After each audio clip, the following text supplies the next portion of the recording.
안녕하십니까? 오늘 우리는 수많은 현대인이 겪고 있는 마음의 고통, 그 깊은 뿌리에 대해 이야기 나누고자 합니다. 이 이야기가 여러분의 마음에 깊은 평안과 위로를 가져다 주기를 소망합니다. 만약 오늘 메시지를 통해 하나님의 은혜를 느끼신다면 좋아요와 공유를 통해 이 평안을 주변에 나눠주십시오. 구독은 이 빛의 메시지를 더 널리 퍼뜨리는 데 큰 힘이 됩니다. 이 말씀을 듣고 나누는 모든 분들의 삶에 하나님의 크신 축복이 함께하기를 기도합니다.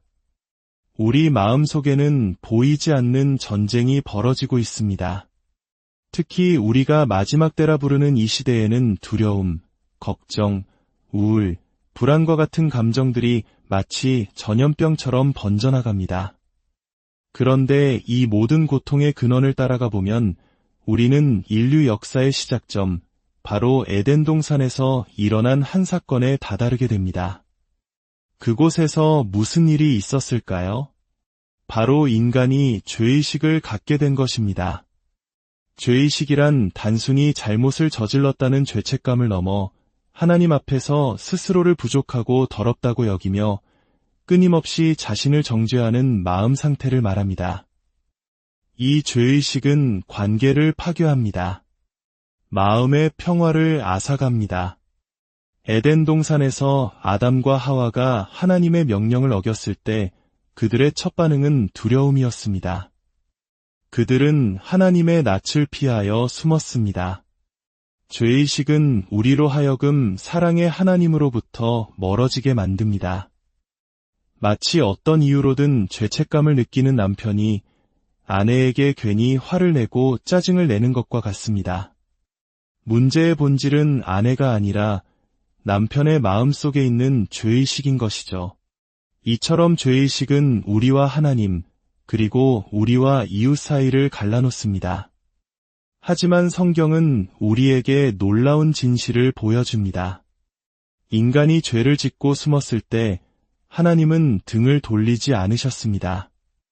오히려 하나님께서 먼저 아담을 찾아오셨습니다.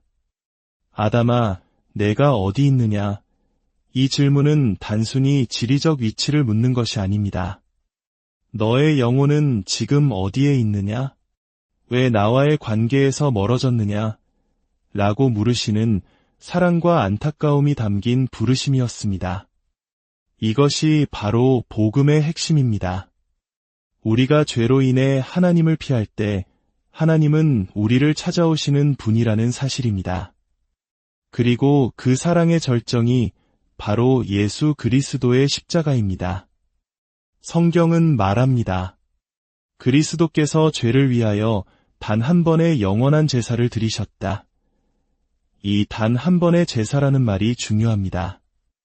예수님의 십자가는 우리의 과거, 현재, 그리고 미래의 모든 죄를 위한 완벽하고도 최종적인 해결책이었습니다. 그 희생은 너무나도 완전하여 하나님께서는 예수님을 죽은 자 가운데서 다시 살리시고 하늘 보좌 우편에 앉게 하셨습니다. 만약 우리의 죄 중 단 하나라도 해결되지 않은 것이 있었다면 예수님은 결코 그 자리에 앉지 못하셨을 것입니다. 이것이 우리에게 무엇을 의미할까요? 바로 우리가 더 이상 죄의식에 얽매여 살 필요가 없다는 것입니다. 히브리서는 이렇게 선포합니다. 예배하는 자들을 단번에 온전하게 하사 다시 죄를 깨닫는 일이 없게 하셨다. 그렇습니다. 하나님의 뜻은 우리가 죄를 의식하며 사는 것이 아니라 예수님의 보혈로 깨끗해졌다는 사실을 믿고 온전한 믿음의 확신을 가지고 담대하게 하나님께 나아가는 것입니다. 여러분이 하나님께 나아갈 때 그분의 빛은 여러분의 죄를 들추어내기 위해 비추는 것이 아닙니다. 오히려 그 빛은 예수님의 보혈이 얼마나 완벽하게 여러분의 모든 죄를 씻어냈는지를 찬란하게 보여줍니다. 마치 어두운 배경에 놓인 보석이 빛을 받을 때 더욱 영롱하게 빛나는 것처럼 우리는 하나님의 임재 안에서 우리의 참된 가치와 아름다움을 발견하게 됩니다. 이것을 이해하기 위해 우리는 다시 에덴 동산으로 돌아가 두 그루의 나무를 살펴볼 필요가 있습니다. 하나는 선악을 알게 하는 나무이고 다른 하나는 생명나무입니다. 선악을 알게 하는 나무는 인간 스스로의 힘으로 선과 악을 판단하고 자신의 노력과 기준으로 하나님께 나아가려는 모든 시도를 상징합니다. 이것이 바로 율법과 종교의 본질입니다. 하지만 인간은 결코 자신의 힘으로 하나님의 기준에 도달할 수 없기에 이 나무의 열매는 결국 죄의식과 죽음으로 이어질 수밖에 없습니다. 반면에 생명나무는 바로 예수 그리스도를 상징합니다. 이 나무는 우리의 노력이 아닌 오직 예수님을 믿음으로 하나님의 생명, 즉 영원한 생명을 얻는 길을 보여줍니다. 이 생명은 단순히 영원히 사는 시간을 의미하는 것이 아닙니다.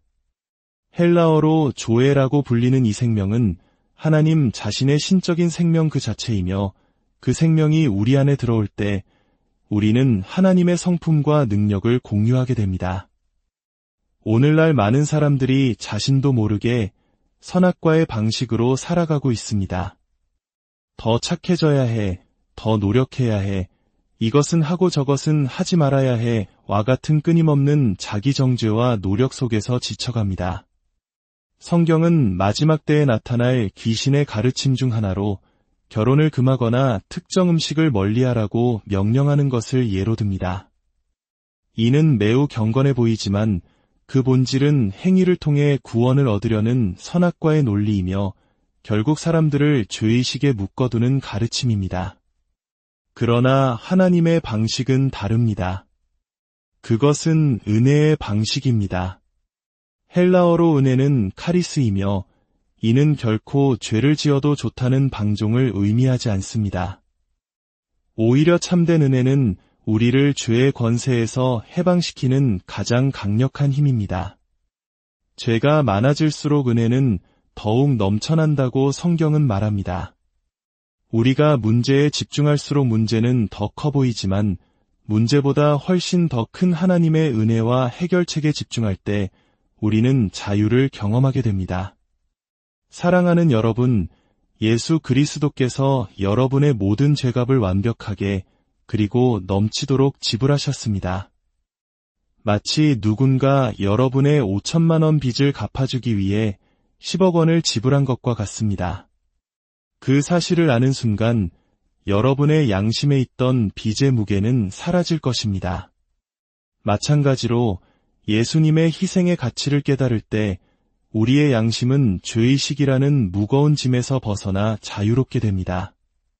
이제 우리는 죄의식으로 가득 찬 악한 양심이 아니라 예수님의 보혈로 깨끗하게 된 온전한 양심을 가졌습니다.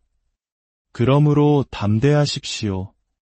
주저하지 말고 믿음의 온전한 확신을 가지고 사랑의 하나님 아버지께 나아가십시오. 그분은 여러분을 판단하기 위해 기다리시는 분이 아닙니다. 두 팔 벌려 여러분을 맞이하고 여러분의 필요를 채우시고 여러분의 삶에 넘치는 생명과 능력을 부어주기 원하십니다. 죄의식의 속삭임에 더 이상 귀 기울이지 마십시오. 대신 나는 그리스도 안에서 하나님의 의다. 나의 모든 죄는 용서받았다. 나는 하나님 앞에 담대히 설 수 있다고 선포하십시오. 이것이 바로 죄의식과의 영적 전쟁에서 승리하는 비결입니다. 이제 모든 걱정과 두려움을 내려놓고 우리를 위해 모든 것을 이루신 주님을 바라봅시다. 우리 마음이 죄의식이 아닌 예수님으로 가득 찰 때 우리는 진정한 평안과 기쁨 그리고 사랑을 경험하게 될 것입니다. 함께 기도하겠습니다. 하늘에 계신 아버지 하나님, 오늘 저희에게 죄의식의 굴레에서 벗어나 참된 자유를 누리는 길을 보여주시니 감사합니다. 제 모든 죄를 위해 십자가에서 단번에 영원한 희생을 치르신 예수 그리스도를 제 삶의 구원자여 주인으로 영접합니다. 예수님의 보혈이 제 양심을 깨끗하게 하시고 모든 죄의식과 정죄감에서 저를 자유롭게 하셨음을 믿습니다. 이제는 두려움으로 숨는 자가 아니라 믿음의 확신을 가지고 아버지의 품으로 담대히 나아가는 자녀로 살겠습니다. 제 마음을 예수님으로 가득 채워주시고 하나님의 넘치는 은혜와 평강으로 제 삶을 인도하여 주옵소서. 이 모든 말씀 우리를 사랑하시는 예수 그리스도의 이름으로 기도드립니다. 아멘. 주님께서 여러분과 여러분의 가정에 복을 주시고 지켜주시기를 원합니다. 주님께서 그 얼굴을 여러분에게 비추사 은혜 베푸시기를 원하며 그 얼굴을 여러분에게로 향하여 드사 평강 주시기를 원합니다.